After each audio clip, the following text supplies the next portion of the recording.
Pedang yang sangat hebat. Gumam Xiao Yue baru kali melihat pedang dengan energi spiritual sekuat itu. Aku harus memilikinya. Terlintas seutas senyum di balik penutup wajahnya. Seperti kata pepatah kuno, tidak bisa menaklukkan seseorang dengan cinta. Anda bisa melakukannya lagi dengan harta. Kalau masih keras kepala, gunakan kekuatan menekannya. Ayo menantuku, kita persiapkan ritual pernikahannya. Penatua Xiaoyan membujuk Fang Yuan masuk ke dalam kediaman klan Xiao. Pelayan, cepat dandani Xiao Yue dan panggil biksu kuil puncak Hausan untuk memberkati pernikahan mereka. Perintah Patriark Xiaoyan pada pelayan wanita dan laki-laki. Xiao Yue menurut saja saat dibawa pelayan wanita untuk didandani, sehingga para penatua keheranan. Tiba-tiba ia seperti kucing rumahan saja, menurut dengan mudah. Ternyata kalau dihadapkan sebuah berlian, sangat mudah menaklukkan wanita tercantik di kota Hausan.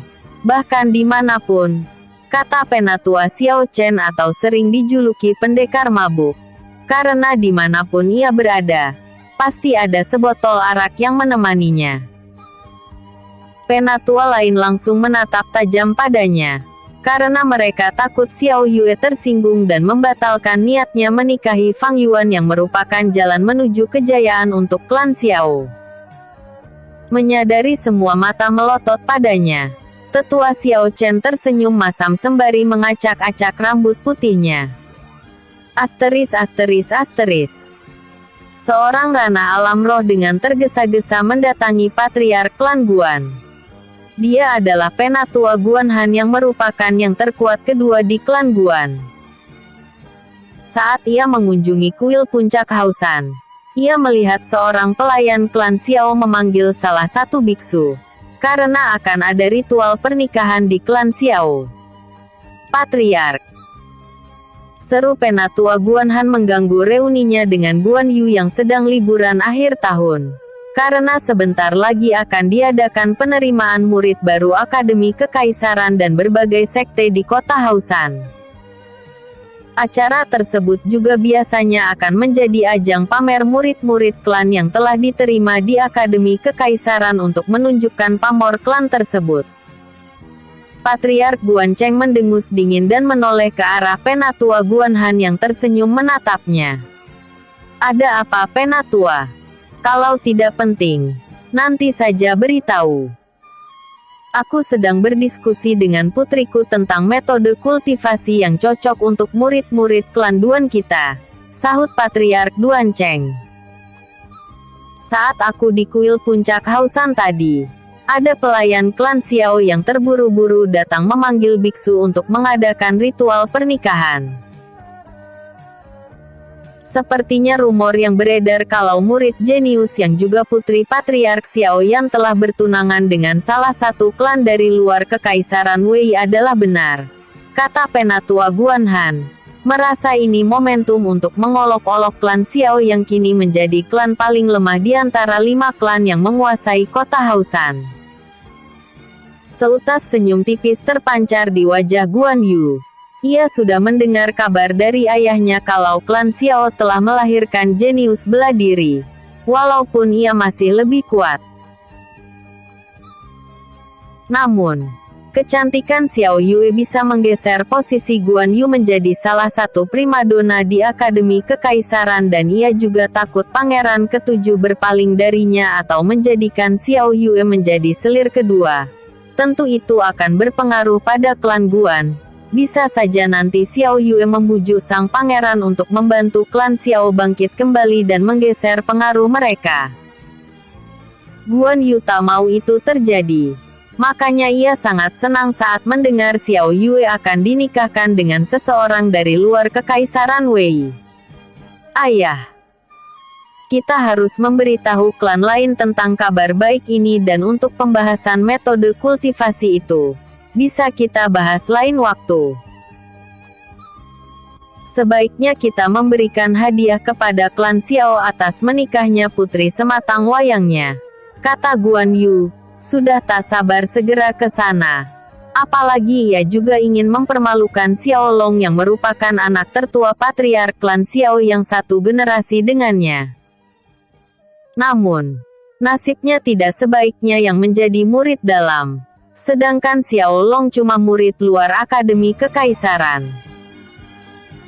Guan Cheng tertawa terkekeh-kekeh saat melihat putrinya berambisi mempermalukan klan Xiao dan berkata, "Penatua Guan Han, cepat kirim beberapa orang untuk memberitahu kabar baik ini."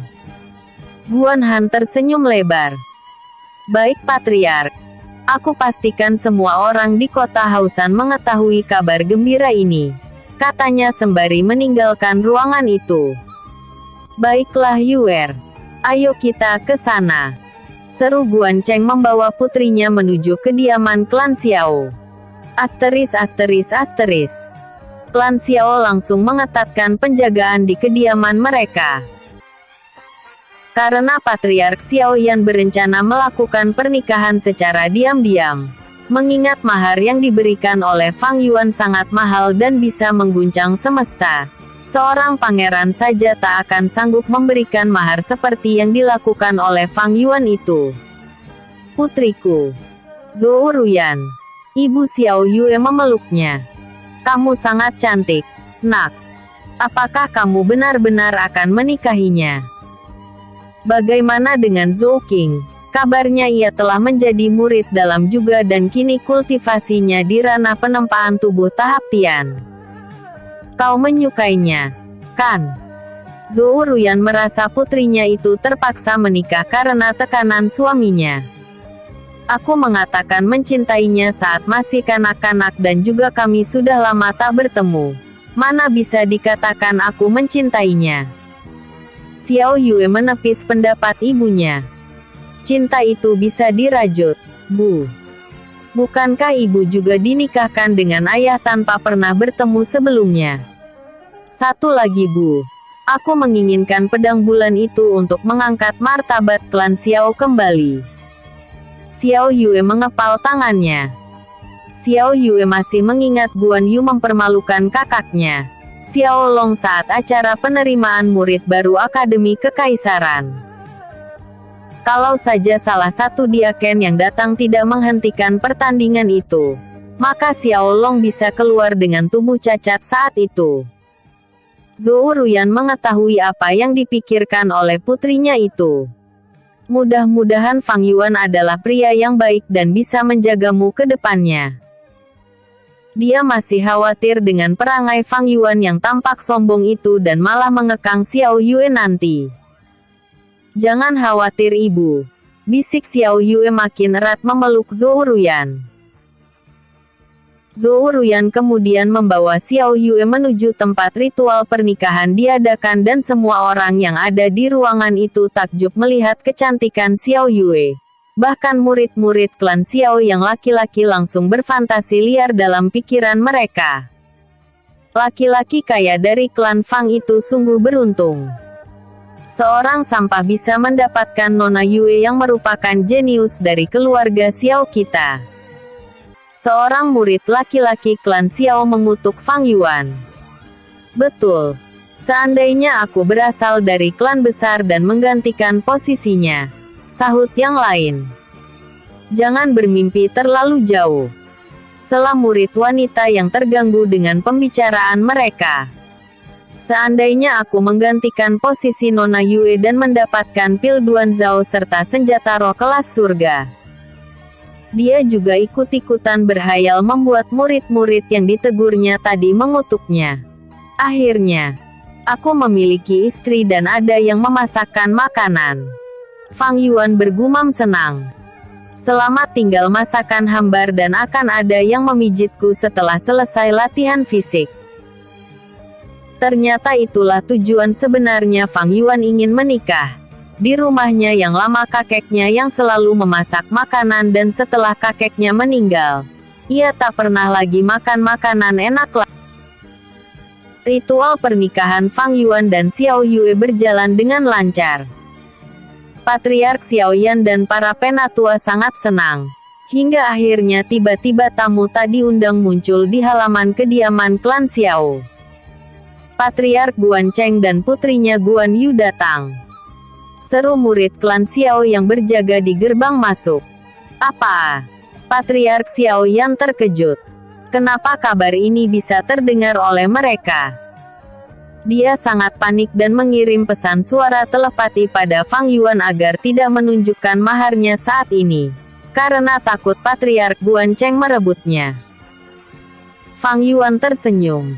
Ia merasa pernikahan ini sangat menarik, karena membuat semua kekuatan di kota Hausan gempar, sehingga terlintas di pikirannya membuat sebuah pertunjukan yang membuat mereka ketar-ketir nantinya. Biarkan mereka masuk, sahut Patriark Xiao Yan pada murid yang melapor kedatangan Patriark Guan Cheng.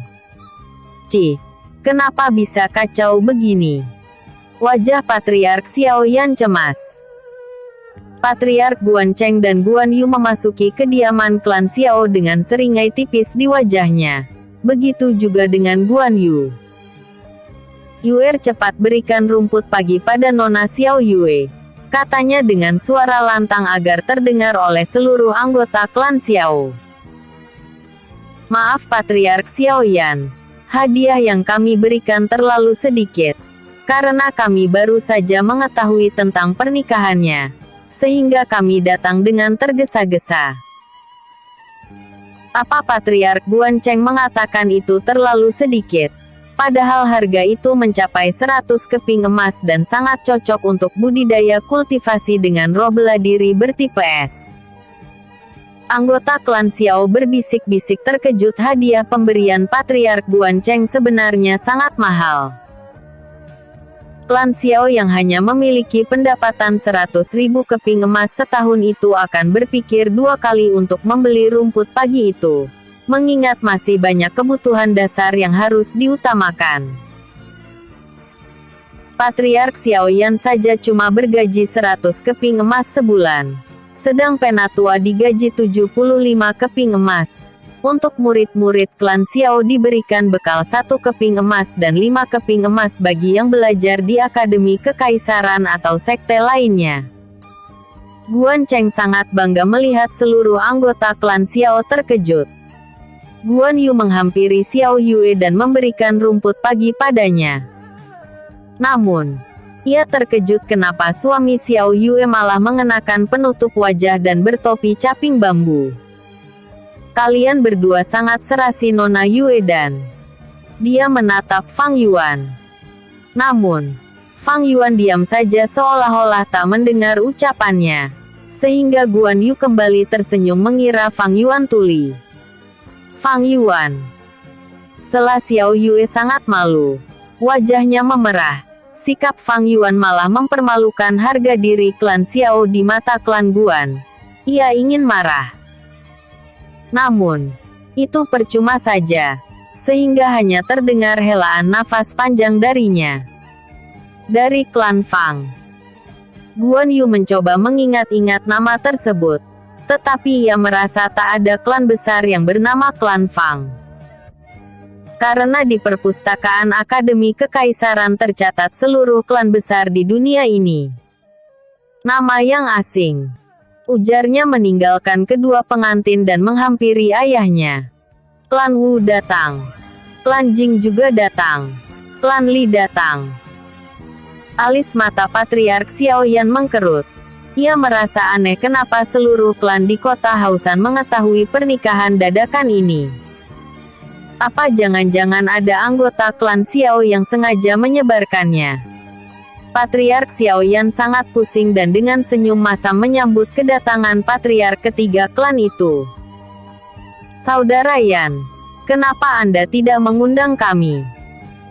Padahal Nona Yue adalah jenius yang dibanggakan kota Hausan.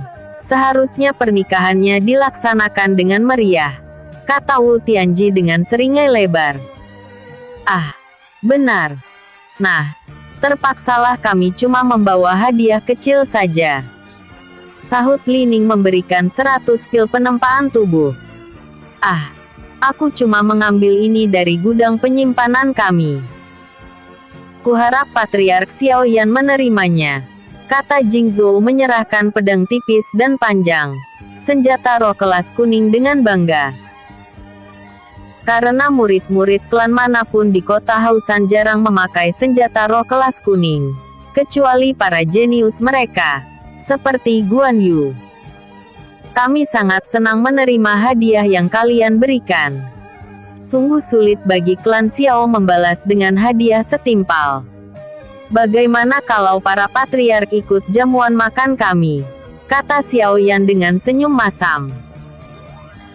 Saudara Yan tak perlu membalas hadiah dari kami, karena kami sangat senang putri Anda menikah dengan menantu dari negeri jauh.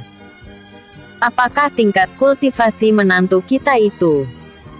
Wu Tianji berpura-pura tidak tahu, padahal mereka sudah jelas mengetahui Fang Yuan cuma sampah yang tak bisa berkultivasi. Patriark Xiaoyan terbatuk-batuk mendengarnya dan tak tahu harus mengatakan apa. Namun, tiba-tiba Penatua Xiao Dong datang menghampiri mereka.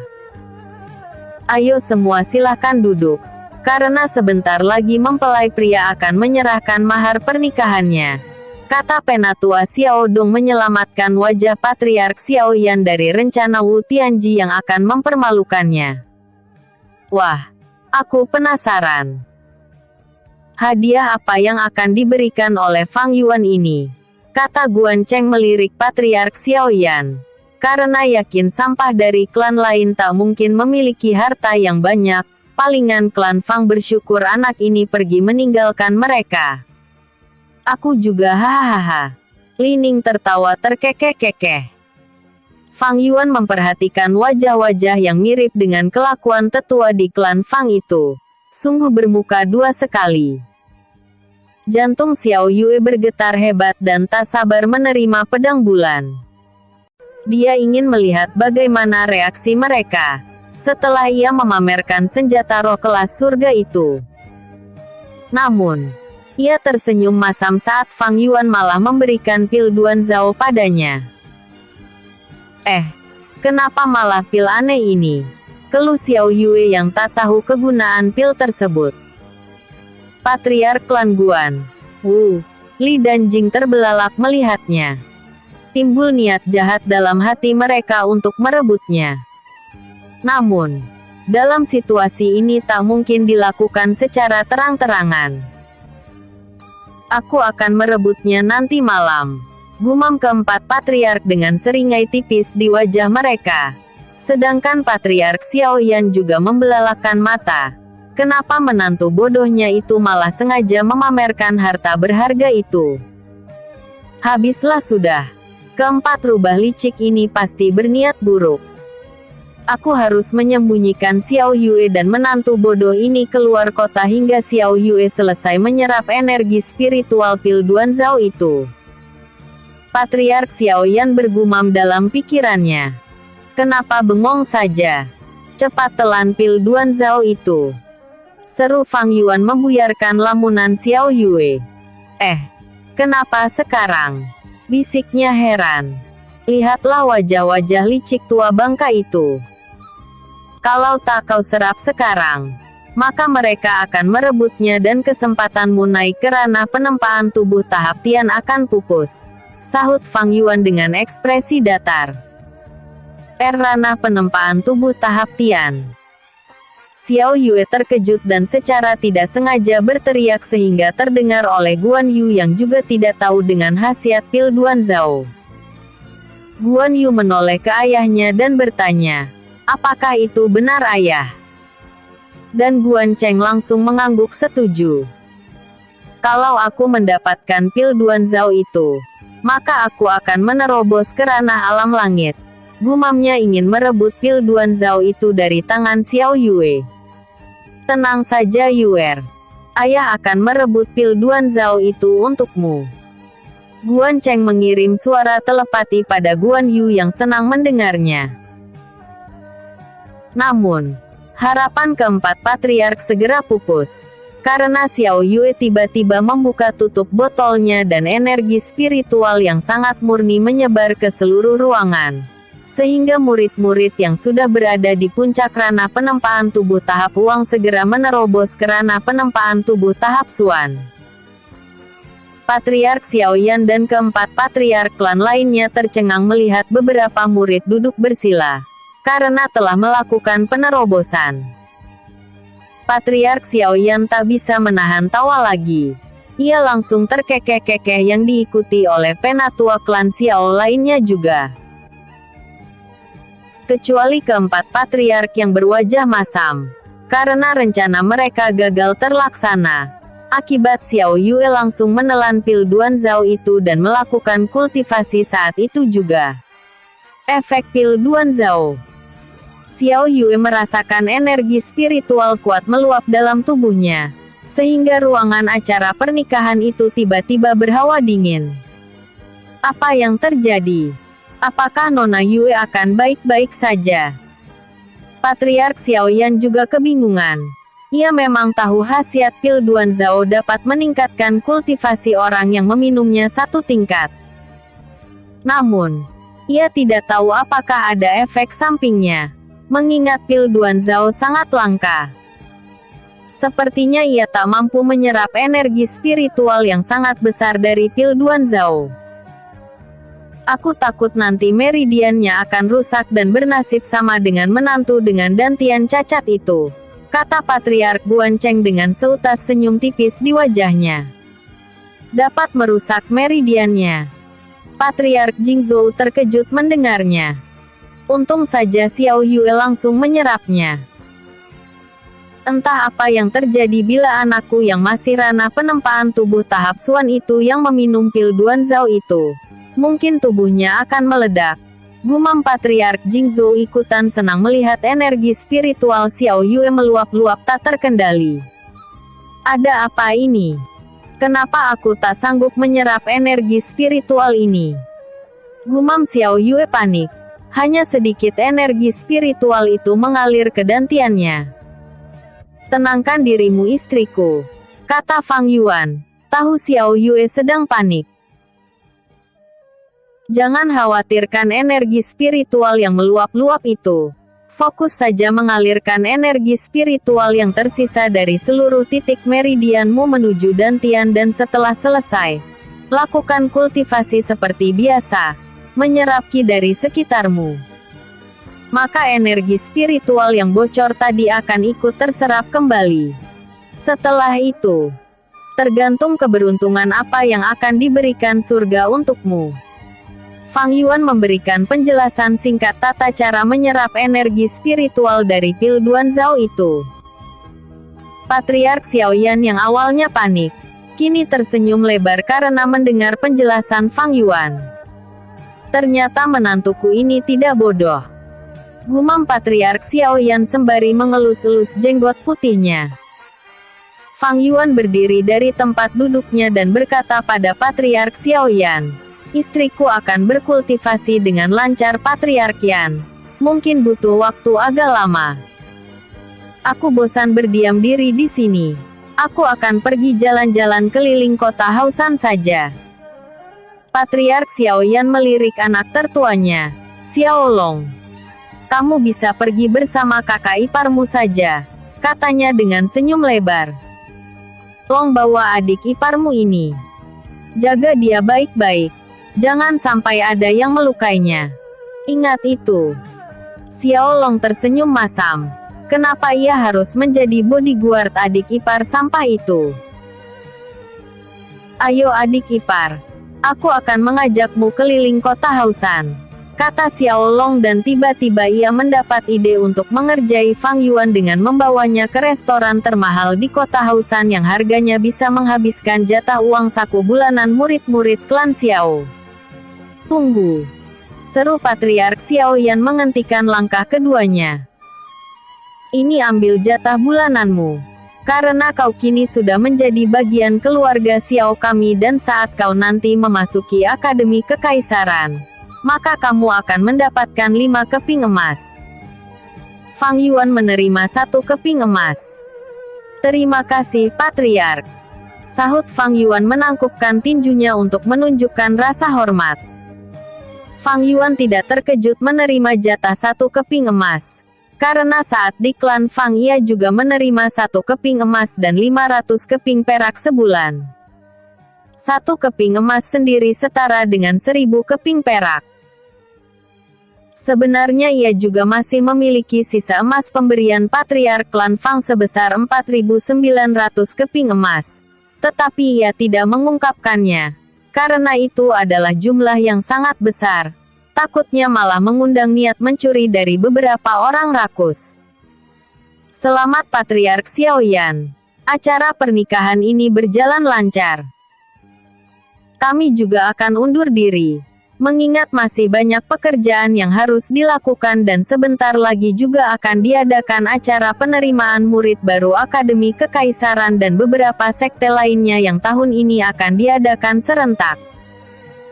Patriark Guancheng sebenarnya merasa kecewa tak bisa mendapatkan pil Duanzhao itu. Ia tak menyangka menantu Patriark Xiaoyan ternyata cukup cerdas. Dia sengaja membiarkan Xiao Yue menelan pil itu saat ini juga, agar seluruh orang melihatnya dan tak ada yang berani merebutnya terang-terangan. Aku rasa aku juga akan kembali. Aku harus melatih putraku lebih keras agar ia diterima di Akademi Kekaisaran, kata Jing Zhou beranjak dari tempat duduknya diikuti oleh Patriark Li Danwu. Patriark Xiaoyan menangkupkan tinjunya untuk menunjukkan rasa hormat. Terima kasih pada para patriark telah datang ke acara pernikahan putriku yang sangat sederhana ini dan juga kami sangat-sangat berterima kasih atas hadiah yang kalian berikan, kata Patriark Xiaoyan dengan senyum penuh kemenangan. Keempat patriark langsung meninggalkan kediaman klan Xiao beriringan dengan Fang Yuan yang keluar bersama Xiao Long. Guan Yu menatap Xiao Long dengan sinis. Sedangkan Xiao Long acuh tak acuh saja, mempercepat langkahnya. Kalian mau kemana Xiao Long? Kenapa kau tak menyapaku? Bukankah dulu kau sangat tergila-gila padaku dan rela menemaniku kemana saja? Namun, kini kamu bahkan tak mau melirikku lagi. Aku sungguh kecewa. Goda Guan Yu dengan senyum liciknya. Xiao Long berhenti melangkah. Begitu juga dengan Fang Yuan. Dia tahu situasi ini adalah cinta bertepuk sebelah tangan. Namun, kakak iparnya sebenarnya sudah menyerah mengejar gadis cantik ini. Tetapi kenapa gadis ini tetap memusuhinya? Fang Yuan dibuat keheranan. Kami hanya ingin makan di restoran Haohua. Karena acara pernikahan tadi diadakan dadakan, maka hanya sedikit jamuan yang tersedia. Apakah saudari Yu ingin bergabung dengan kami? Xiao Long mengajaknya. Tetapi dalam hatinya berharap Guan Yu menolak. Guan Yu tetap tersenyum licik dan menoleh ke arah Patriark Guancheng.